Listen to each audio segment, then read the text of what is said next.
happy that I'm leading this discussion on governing councils and the future of public universities in Sub-Saharan Africa. In this presentation, I will address some conceptual issues and then try to look at the culture of the university. And then we'll also interrogate some threats to academic culture, make a case for academic freedom, and then look at the criticality of academic councils. Thereafter, we would want to find out how best governing councils can create a hope for our university's future. And then after that, we'll have some breakout sessions to look at some cases that have been formulated.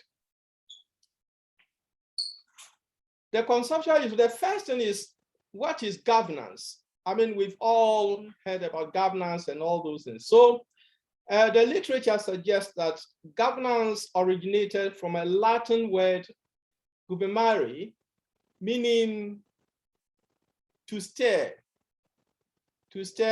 affairs of something. You know how to steering wheel, the driver sitting in front of a car. The way the driver steers the wheel will determine whether the car can go smoothly or not. Then it also has direction, to provide direction. So governance involves providing direction. It provides providing direction. Then the next one is control. So governance has an element of control. And the last one is leadership, to provide leadership. So that is basically the concept of governance. So when we look at these, then contextually, we say governance involves ensuring that organizations are properly run and directed towards the effective accomplishment of mandated tasks. Within the context of the university, NITSA has proposed a definition, and he said it refers to the legal appropriation of decision-making power within universities between various governance structures: the governing council, the academic boards, the faculty boards, and all other subsystems in the university. And the primary purpose of governance is to articulate the common public interest by ensuring value for money. Articulation of the common public interest for the purpose of ensuring value for money. And that is what NITSA says, because organizations, public organizations, are created through the taxpayers' money.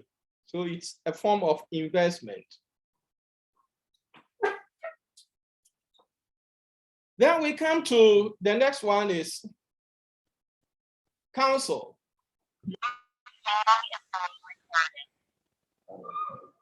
Council involves a group of people that come together either voluntarily or by assignment to consult, deliberate on matters, and provide advice on issues or make decisions. This is a synthesis from definitions I found in the dictionary. So now that we have known governance, and then we've also looked at council, then what is governing council? The contextual definition I have here is a governing council is a group of people with diverse expertise, divergent sociocultural, political, religious, and gender orientations, who are mandated to steer affairs, provide direction, control, and provide leadership within the context of an organization's vision, mission, and culture. Now, the university's culture. There isn't an agreed culture prescribed for a university. But one thing that all experts have agreed on is the fact that every university is fundamentally characterized by academic culture. Every university has an element of research and teaching on the basis of specialized knowledge. Academic culture is what distinguishes a university from other subcultures in the society. So it is only the academic orientation that makes universities different from other public institutions. So academic culture is critical because it is the academic orientation that justifies the society's continuous investment in university education. In this context, one cannot talk about a university campus life without reference to its academic feature. So academic culture. The academic culture has some indicators, features. One of the features of an academic culture is truth and objectivity. So universities are expected to uphold truth, generate knowledge that would help establish truth. And then it also has an identity of objectivity. Academic culture involves commitment to sharing knowledge that has been generated through teaching, publications, conferences, and other means. It also involves critical and analytical thinking. So when we talk about a university, then one of the obvious identity is criticality and analytical thinking. Then it also has an element of tolerance for diverse opinions. Academic culture has an indicator of tolerance for diverse opinions. Within the academic cultural setting, relationship is not influenced by sectional or partisan interest. So truth, commitment to sharing knowledge, critical and analytical thinking, tolerance, relationship not influenced by sectional interest, and fundamentally commitment to generation of knowledge through research are identities of an academic culture. So we find that once someone enters the academic system and wants to be part of the academic environment, then this cartoon, which I first saw from one Professor Anamwa Mensah, I credit him for that. Once the person gets into the academic environment, he thinks about research. Before graduate school, he thinks about research. When he's a graduate student, it is research. I'm going to research whatever my professor wants. When he or she becomes an assistant professor, it is still research, generating knowledge. I'm going to research whatever my TELES committee wants, my tenure committee wants. When it comes to tenured professor, relaxes a bit, I'm going to research whatever my grant committee wants. And when it becomes emeritus professor, I'm going to research whatever. And this leads the person now to the grave. So it is academic, academic, academic. And this is very important that we take note of that. Now, academic culture thrives on some environment. There are some conditions that makes academic culture a reality. One of the conditions is academic freedom. For academic culture to persist, there must be academic freedom. Faculty should have the freedom to research and communicate ideas or facts without being targeted for repression, job loss, or imprisonment. If you take the Kampala Declaration, for example, Article 13 to 18, oblige African states to respect and protect academic freedom, desist from deploying armed forces on campuses, desist from censorship, and ensure continuous availability of funding for research. The second one is institutional autonomy, which simply connotes self-governance. Self-governance so that the universities can be able to govern themselves. They should have the ability to decide on various academic issues, such as student admissions, academic content, quality assurance, the introduction of degree programs without external interference. The academic freedom, UNESCO and ILO have set some 5 sets, which will provide indicator of what an academic culture should be within the context of academic freedom. There should be freedom of teaching and discussion. There should be freedom in carrying out research, disseminating and publishing the results thereof. There should be freedom to express freely their opinion about institution or system in which they work, freedom from institutional censorship, and freedom to participate in professional or representative academic bodies. What we find, though, is that there is increasingly, there is a threat to the academic culture of universities, particularly when it comes to academic freedom. In Europe, literature suggests that in 2017, the Hungarian government amended its education law and abolished the freedom of university operations. This was sent to court, and the Court of Justice of the European Union ruled against the government, citing growing violations of academic freedom and institutional autonomy. The same things were encountered in Russia, where the European University in St. Petersburg has endured repeated attempts to shut it down. Because of these things, a group of parliamentarians made a submission to Parliament, calling on Parliament to look deeper into issues of job security of academic personnel, legislation on academic freedom and political discourse, and others that threaten the existence of academic freedom and the operation of universities. So in Europe, it is there. When we come to Africa, in 2001, in Nigeria, literature suggests that 49 lecturers and professors of the University of Ilorin were dismissed for participating in strike action called by the Academic Staff Union of Universities.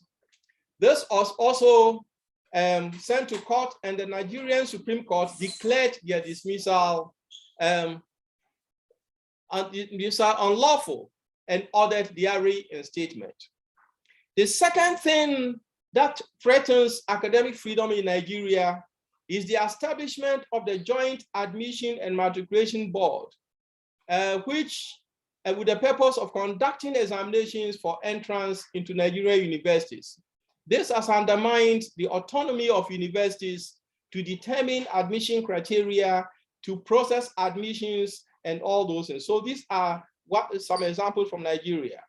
When we come to Kenya, appointment of vice chancellors has moved from one level where the president was a chancellor and therefore had the sole responsibility of appointing the vice chancellor, to a system now where governing councils have little role to play in terms of the final decision on appointment of vice chancellors and deputy vice chancellors. It is placed in the hands of the cabinet secretary, who takes the final decision on appointing vice chancellors. Governing councils only interview and make recommendation to the cabinet secretary to appoint. And this is what Wasamba says. When we come to Ghana, we have experienced a lot, particularly between 2018 and 2019. 2018 and 2019. With the change of government, a vice chancellor of the University of Education, Winneba, one Professor Mauto Avoke, was removed out of office, and a new one appointed without following procedures in the statutes. The Supreme Court has declared the basis for removal unlawful, yet government has still not reinstated the vice chancellor. In 2019, a public university bill was laid before Parliament, which virtually was to grant the Minister of Education overreaching power to interfere in activities of public universities. Reaction from universities and civil society led to the withdrawal of the bill. I don't know if I should withdrawal, maybe it led to the suspension of the bill because it's likely it may come up again. So within this context, the big question is, what is the future of universities? What is the future of academic freedom within the universities? And I want to say that if the context as we are seeing now prevails, then the future is bleak. Because without academic freedom, African universities won't survive to fulfill the following expectations, which the African Association of African Universities says. African universities are charged to create an institutional environment that fosters the development of the mind and the ennobling of the spirit, inculcating citizenship and the will to serve. This task cannot be fulfilled without academic freedom. AAU continues that an African university is the principal venue for knowledge creation and dissemination, and therefore occupies a special place in Africa's development. Without academic freedom, my proposition is that these things cannot be achieved. It is this issue that makes governing councils and their roles very critical. Very critical because the governing council is the supreme governing authority and the highest decision-making body of a university. The survival of universities in the sub-region, therefore, depends and will depend on the extent to which governing councils are able to respond to the challenges facing universities. It requires that governing councils govern and allow management to manage the universities. This situation requires that council and management have to work in such a manner that the council focuses on its critical responsibilities without adopting a micromanagement pattern of behavior. So one will ask, what is the governing? If I say governing councils must govern and management must manage, then what should they govern? What is involved? The first thing is that governing council's responsibility basically is policy making, making policies and rules that will direct the institutions within the context of vision and then the mission of the institution. Governing council is involved and to ensure financial solvency and probity and accountability. It's a responsibility of governors. You have to maintain the organization's assets, ensure that the assets of the organization are actually maintained, put in structures to maintain those.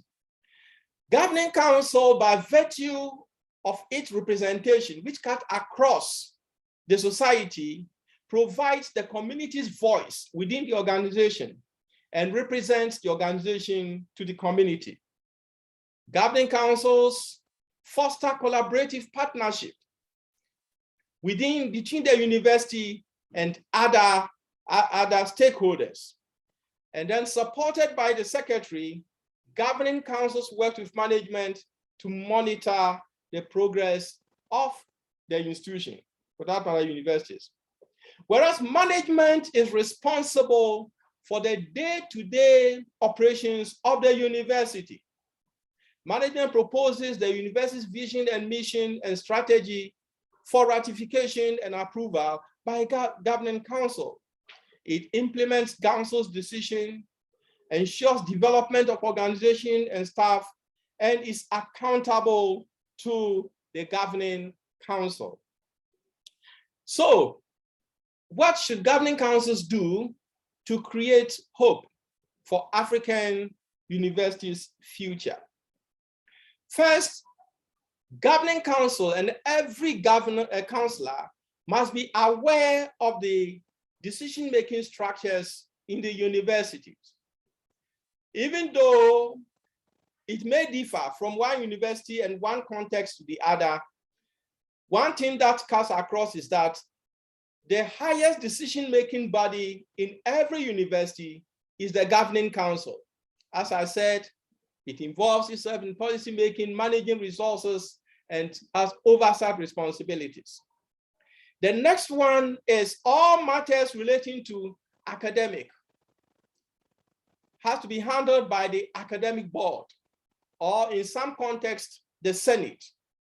So regulations that regulate, policies that regulate academic activities and direct academic matters are initiated by the academic board. Then we have the departmental board. In the university system, all academic issues start from the department. It all starts from the department. It is very important that members of governing councils are aware of this. Now there is also the management. The management operates between the academic board and then the governing council. And composition of the management also differ depending on which institution, but the vice chancellor, the pro-vice chancellor, the registrar are key principal members of the management. Then we have the convocation. Convocation that comprises all senior members. In the case of Ghana, in Nigeria, convocation comprises all senior members, including alumni. And they also have the congregation, which is restricted to all senior members in this field. So we also have these bodies that also contribute to the decision-making processes. Governing councils need to be aware of these and then understand the limit of their operations so far as decision-making is concerned. There's also the need for governing council members to remember that the university is a social system. Taking Ghana as an example, it involves government appointees. It involves teaching and non-teaching representatives. It involves representatives from the regulatory bodies. It involves representatives from professional bodies. It involves representatives from students and the alumni and others. So it is made, the university is a social system made up of people of different cultural orientation, different religious orientation, different gender orientation. And council members, governing council members need to be aware of this, that governing council includes people with different cultural, religious, political, ethnic orientations. Now, working for a hope in future, one of the things that every governing council member needs to do is to be abreast with the mission and vision, the acts, the statutes that establish the university and the roles of the council. If you are not aware of this, then you cannot actually support the university to survive. The demands on it has to go through for the future. There's also the need for council members to see themselves as occupying a position where they've been placed to serve the interest of those who invest in the university, the fiduciary role. So governing council members must see themselves as only caretakers of the university and act in the best interest of the university. That is one thing that needs to be done.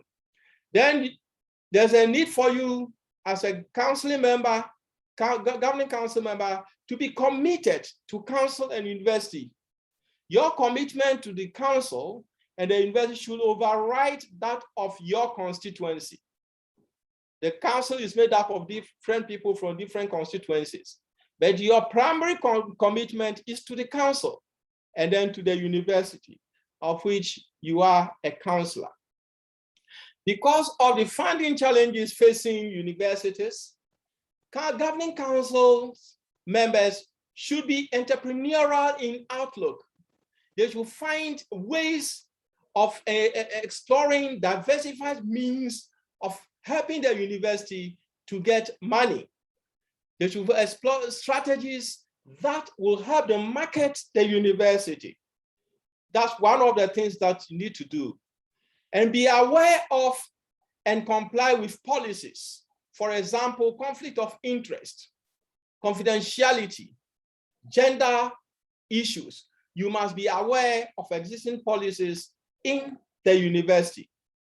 And you should not be compromised. Governing councils should not be compromised by management, especially by the VC. You must note as a governing council member that your responsibility to the council and to the university should override any representational interest, because it is the interest of the university that made you member of the governing council. One of the things that threaten governing councils and which unaddressed would adversely affect universities as they look into the future is politicization and sectionalization.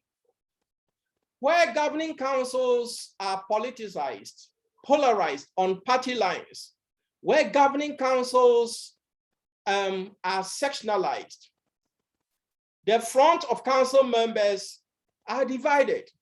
So they divide the front of council members. And once the front is divided, they cannot work in the interest of the university. And that becomes a threat for universities as we look into the future. Politicization skews policies towards factional interests rather than institutional interests. And so one of the outcomes is that rules are applied selectively. Application of rules are applied selectively. And that also does not help the university. It creates unnecessary tension. There's mutual suspicion and insecurity. It creates avenue for unilateral policies to be made, and structures do not work. They break structures. It also creates a situation where vengeance and victimization become the order of the day. So politicization is something that governing council members must eschew. Another thing that threatens universities is micromanaging of universities. Governing councils must not interfere in the management day-to-day operations of universities. They can intervene when things are not going well, but then they shouldn't interfere. Then another thing very important is that every governing council member has an element of trust. So the university has confidential matters.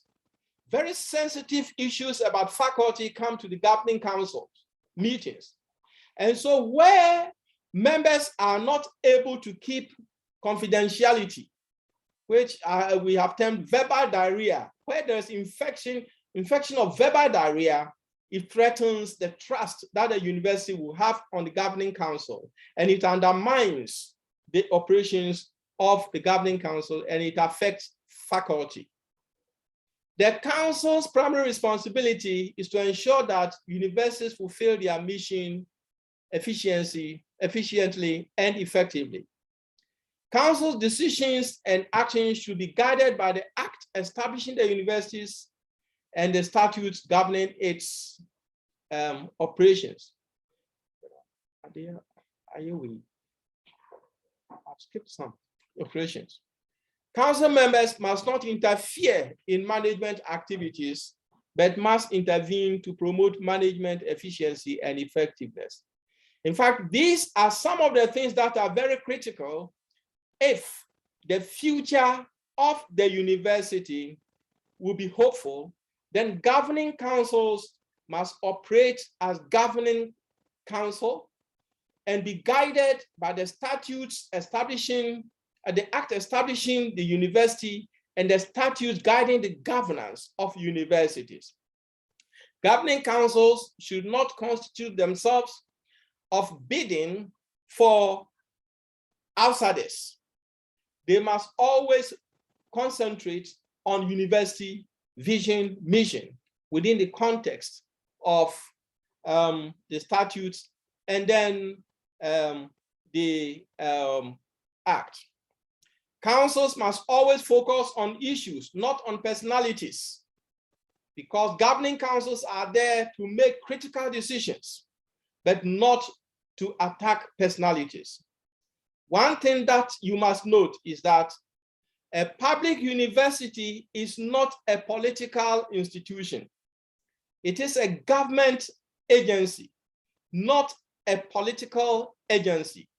Hence, it doesn't serve political interests primarily.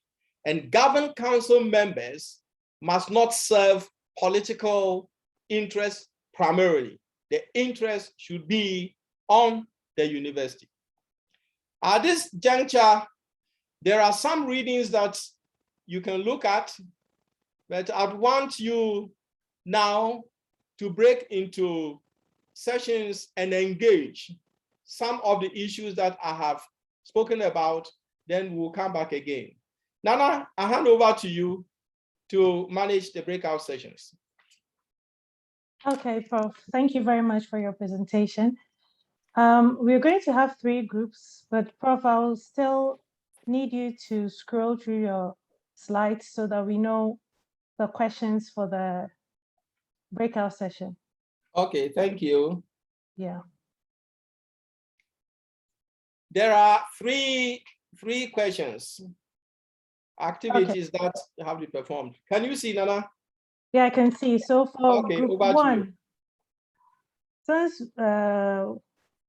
we don't know who will be in which group, it's very important that we pay attention to the questions. I will try and post the questions to the various groups once it's created. Group A, it says that in view of dwindling funding of universities in Sub-Saharan Africa, universities are compelled to diversify their sources of funding. This need has necessitated that universities become, Prof, I think if you can go back, please.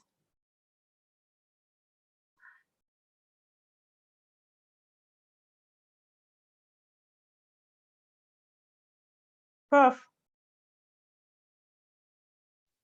Yeah, technical. We are trying to go back. Yeah. Okay. Okay. Okay. In view of dwindling funding of universities in Sub-Saharan Africa, universities are compelled to diversify their sources of funding. This need has necessitated that universities become more entrepreneurial in outlook. Some advocates for an entrepreneurial university culture has argued strongly that academic culture should give way to entrepreneurial culture if universities want to sustain their academic freedom and institutional autonomy, identity. The questions are, what do you consider to be the advantages and disadvantages of Sub-Saharan universities adopting an entrepreneurial culture? And what 3 strategies should governing councils use to promote entrepreneurial culture without compromising the academic culture of universities? So that's group A. Now moving on to group B, which is a case study.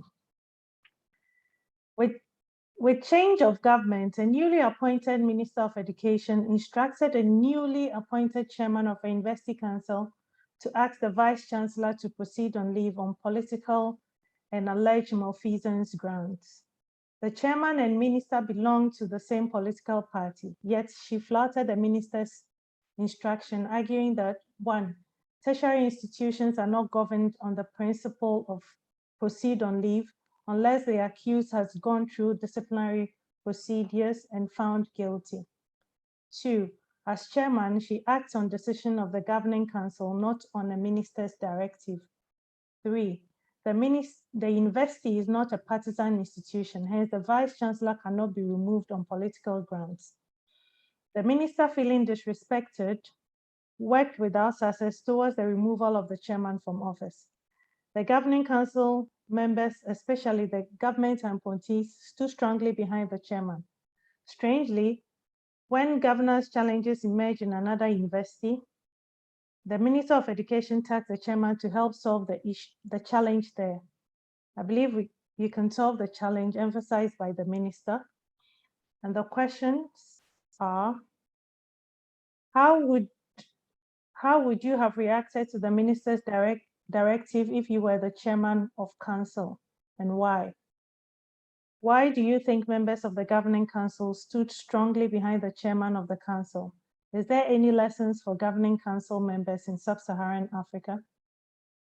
And three, why do you think the minister finally engaged the chairman to help solve the governance challenges faced by another university? And for group C, the case is to ensure that the governing council responds positively to its oversight responsibility. The chairman personally got involved in the day-to-day operational issues of the university. Almost no academic board meeting was held without the presence of the council chairman, whose presence automatically made him chairman. To ensure that teaching time was efficiently used, the chairman personally monitored attendance of lecturers to lectures and personally queried lecturers who got to lectures late. At meetings, the chairman restricted student contribution to issues. The vice chancellor accused the chairman of interfering with her statutory roles, arguing strongly that the chairman should restrict his role to policy governance issues and allow management to focus on internal management issues.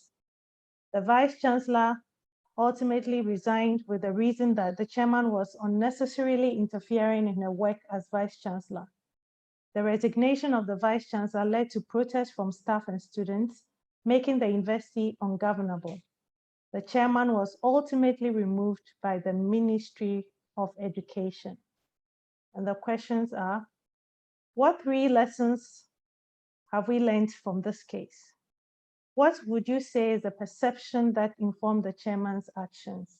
And three, was the vice chancellor right in accusing the chairman of interference when in practice the chairman was genuinely ensuring accountability? Justify your response. Great, so with these questions, we're going to move to breakout rooms, and we will come back after the deliberations to discuss the answers and also questions. So breakout session starts very soon. Thank you. And I'll post the questions in the chat. Thank you. Thank you, Nana.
Say hi to them.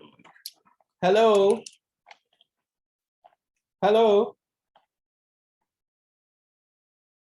Professor Amachi.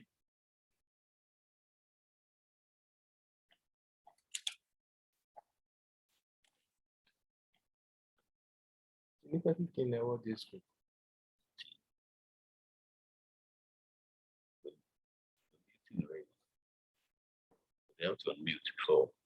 Hello. There's nobody is talking. Yes.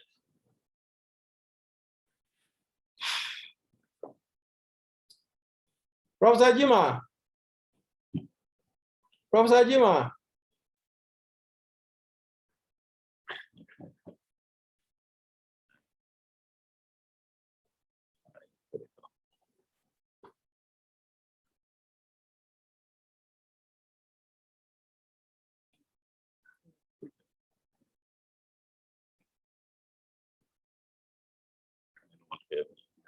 Can anyone hear me? Hello?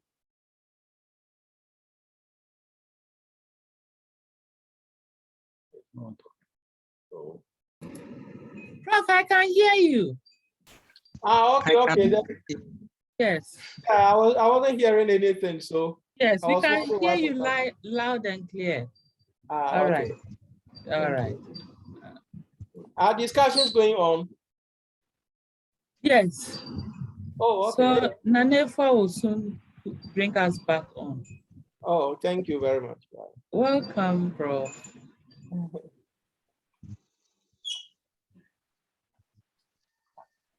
So while discussions are going on, that our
Hello, everyone.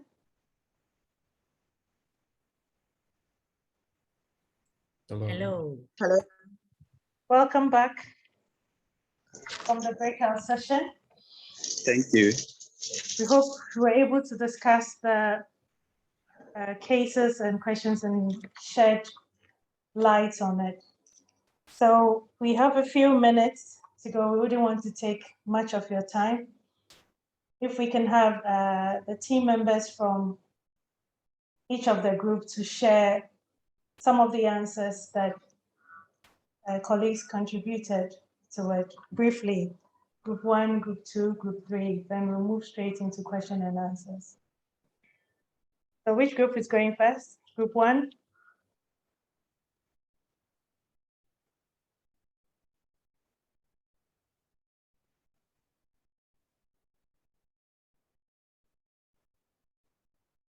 Please, which is our group? Is it 3 or 1? Group 3. Okay, thank you. But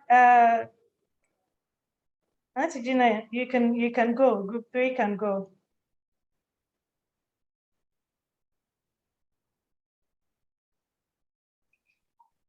Araba, are you ready to present on our behalf? Okay, I'm ready. Yeah, please go ahead.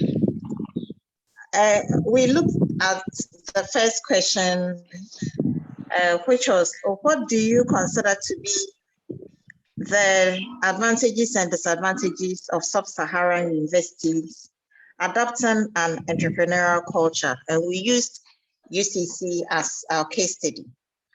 So the point that came up from our discussions was that we would require, in the first place, we actually looked at what will enable us to achieve the aim of becoming entrepreneurial university. So we said that we'll need structures in place, and these structures would include facilities and policies.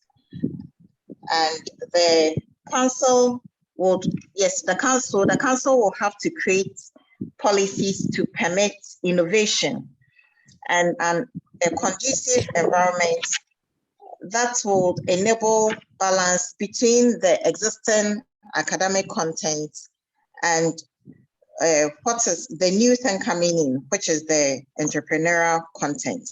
So it all depends on the structures the council puts in place. And the question was also asked whether UCC is poised for the position, or sorry, is ready to become an entrepreneurial university. And the answer to that was that already the VC has started making moves in that direction. And he has even set up committees, and these committees, some of them are looking at the curriculum, the contents of the curriculum. Some are also focusing on just entrepreneurial content. Some are also looking at research and instructional design and teaching and learning.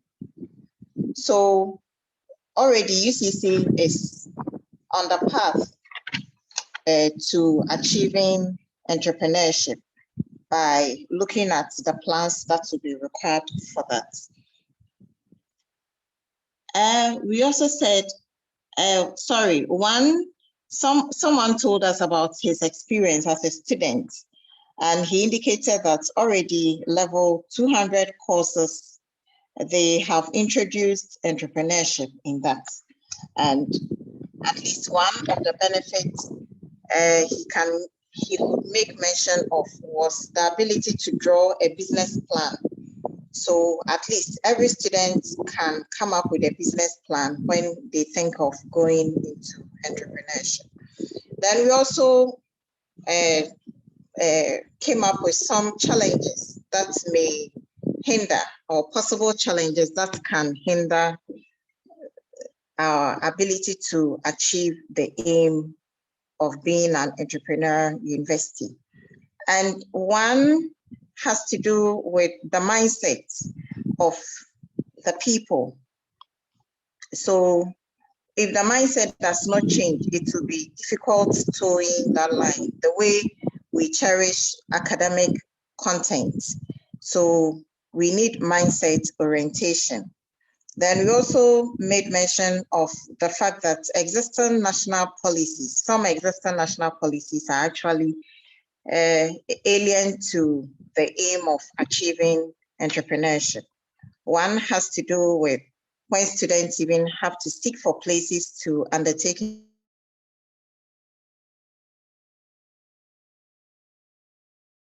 industrial attachments.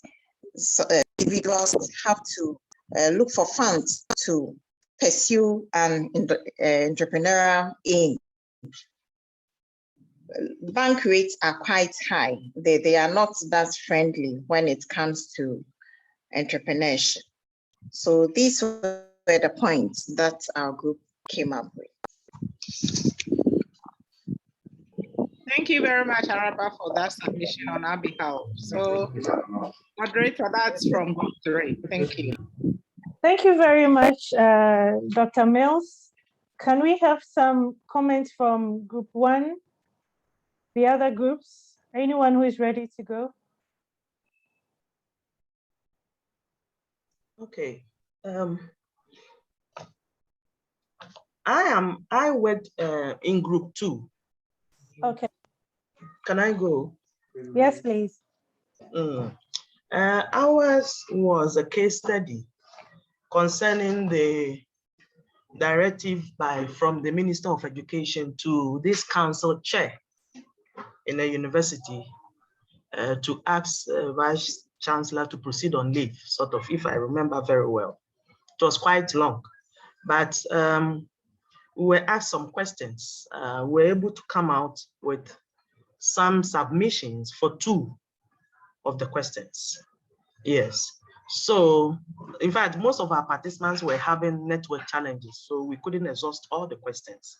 So for the first question, I think our moderator was reading out the questions, to us, but this is what we came up with, that how would we have reacted to the minister's directive if any one of us was the chairperson of the former university or the first university to have been asked to go and help resolve the issue, a similar issue in elsewhere. So these were some of the submissions. There were submissions that there will be a refusal on the part of the chairperson from the first university. And the reason given was that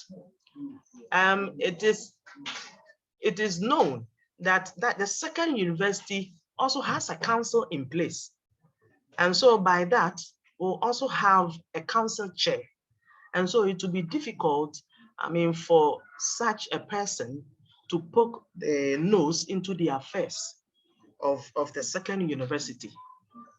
Coming from the fact that there was this friction between the council chair and then the Minister of Education in the previous university, now being asked to go and help resolve issues in the second university. So that was a submission that came out clearly.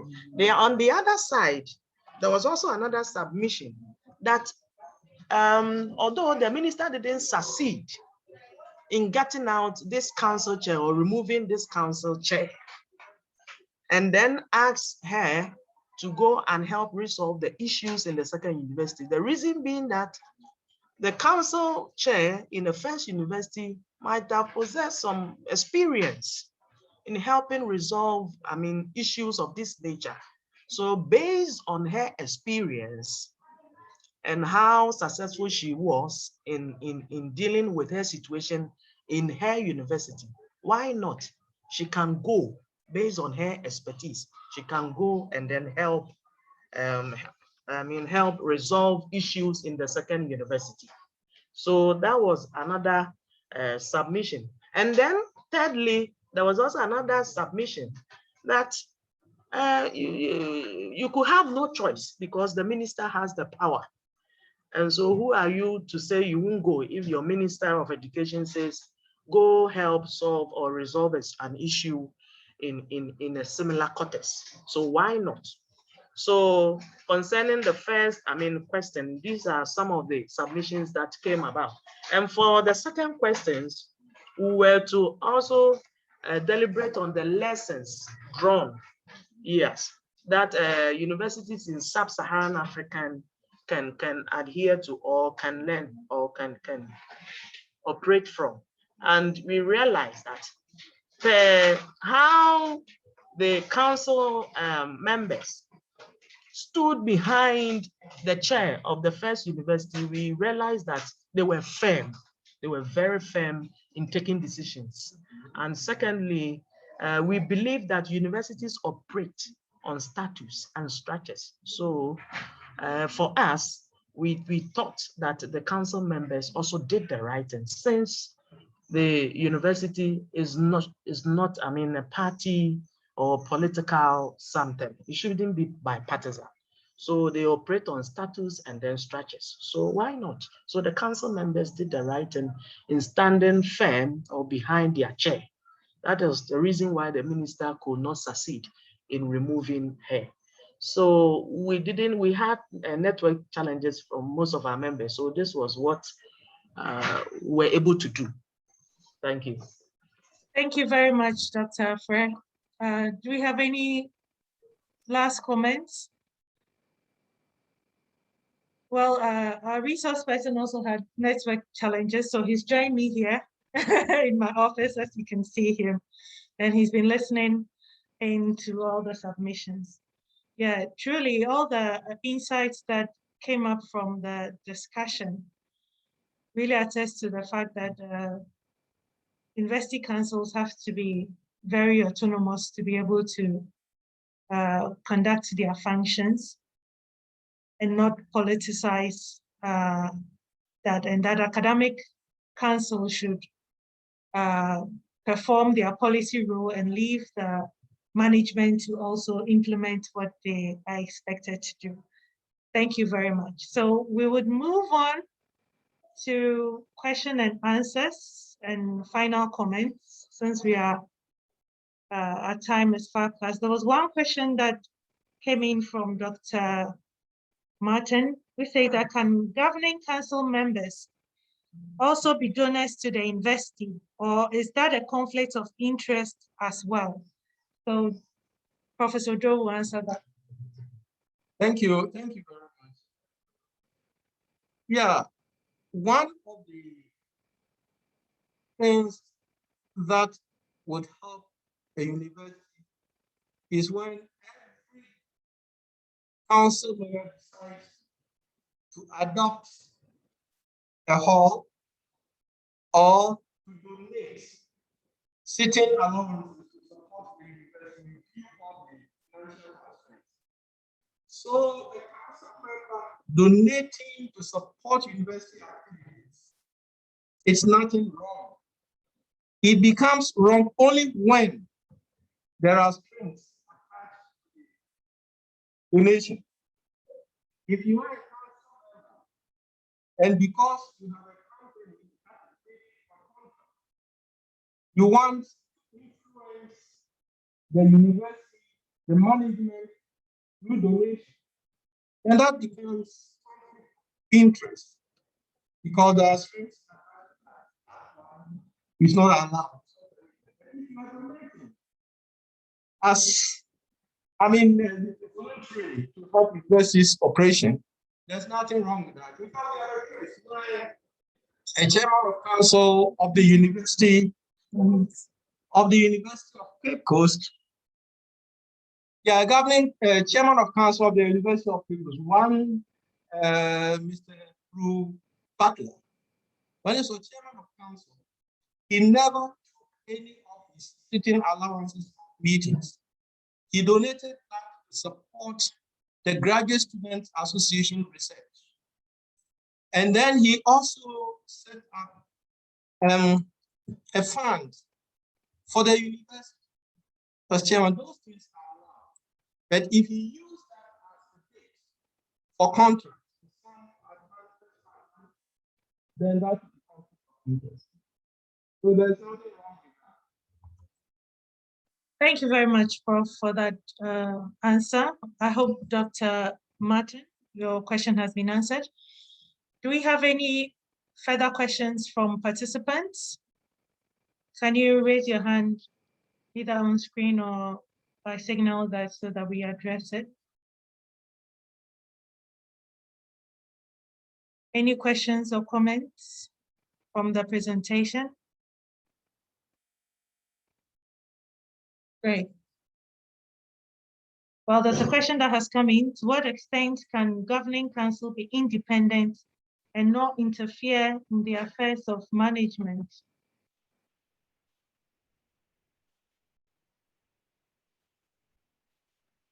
What extent can governing councils be independent and not interfere in the affairs of management when they are appointing authorities have a greater agenda?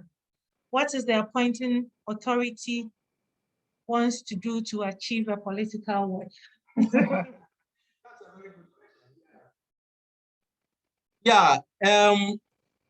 If governing council members, here let me zero it down to the chairman of council, or the chairman of council, basically is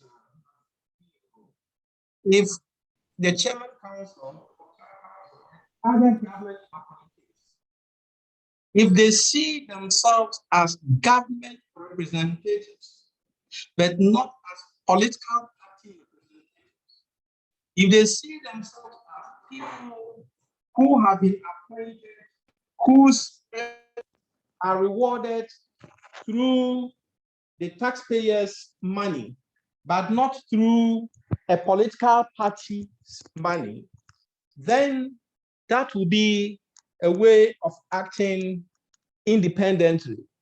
If they see themselves as people whose activities should be governed by the acts of the university and the statutes, then it will be a way of getting some level of independence. You see, the chairman in the case study we looked at, the chairman belonged to the same political party as the minister. And yet, because the chairman was governed by the principles underlying university, governed by the act and the statutes, he did not place the partisan interest above the institutional interest. If all council members who place institutional interest above partisan interest, then independence would be achieved.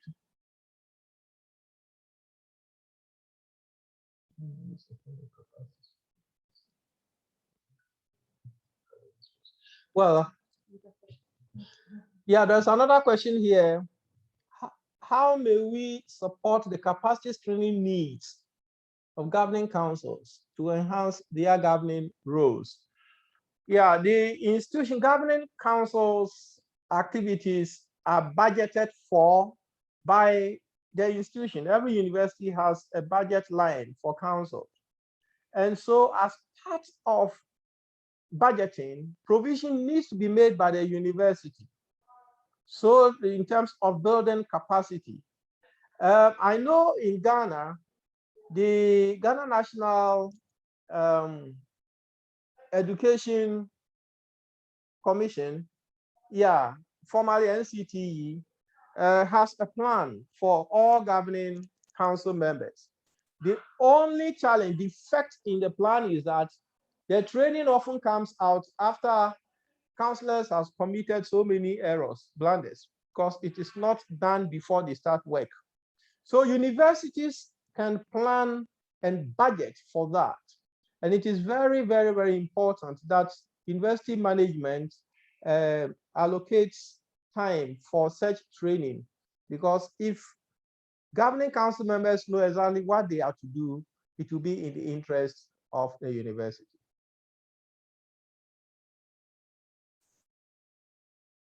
Thank you very much, Prof. We have a question. I think Daniel Sanders. Daniel, mute your question. That will be the last Prof to answer. Hello, good afternoon.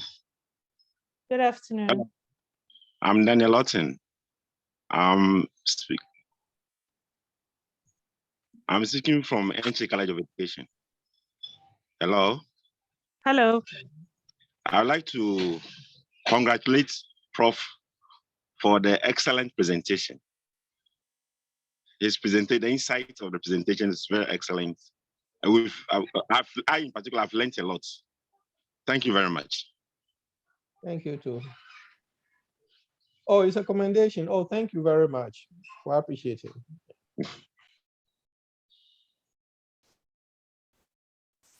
So thank you everyone for making time to join this webinar series. As I indicated from the beginning, if you need the slides for this, we will send it to you via email. Some of you have sent your emails and we've taken note of it, so we will send it to you accordingly. You can also send us an email after this webinar to IEPA.OCPR@ucc.edu.gh. You can find our email addresses on our website and we will send you that. This webinar also gives certificates. So if you want a certificate, kindly send us an email that you want a certificate and we would communicate with you in that direction. So thank you so much for making time to join us. And thank you, thank you. Till we see you Professor again. Jima. And Isabella, thanks so much from Kenya. Now, thank you. Thank you. Thank you very much, Professor. That was fantastic. I want to say a very big thank you for your contribution. And so let's support our governing councils. Our take-home should be governing councils must interfere, must intervene, but not interfere in management operations. Thank you. Thank you very much. Those who came from us, especially Dr. Isabella. Yes. Thanks so much for joining. I was enjoying your leadership at the breakout section. Thank you very much. Colleagues in Kenya. And then we also have Dr. Talum, Estonia. So thank you very much. Kenyatta University, we have reps there. We thank you for joining this webinar. I have a colleague, Nancy Mayoyo. Oh, Professor Manti Mayoyo. Yes. Thanks so much. Hakuna Matata. Hakuna Matata. Thank you very much. Okay, bye. And we shall be writing to you for certificates. I think Nancy and I need certificates. Okay, that's fine. Thank you. Greetings to everybody. Thank you very much. Yeah, bye. Thank you. Goodbye. So bye-bye. Bye, everyone.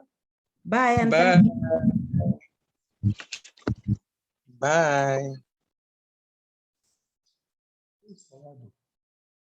Oh, okay.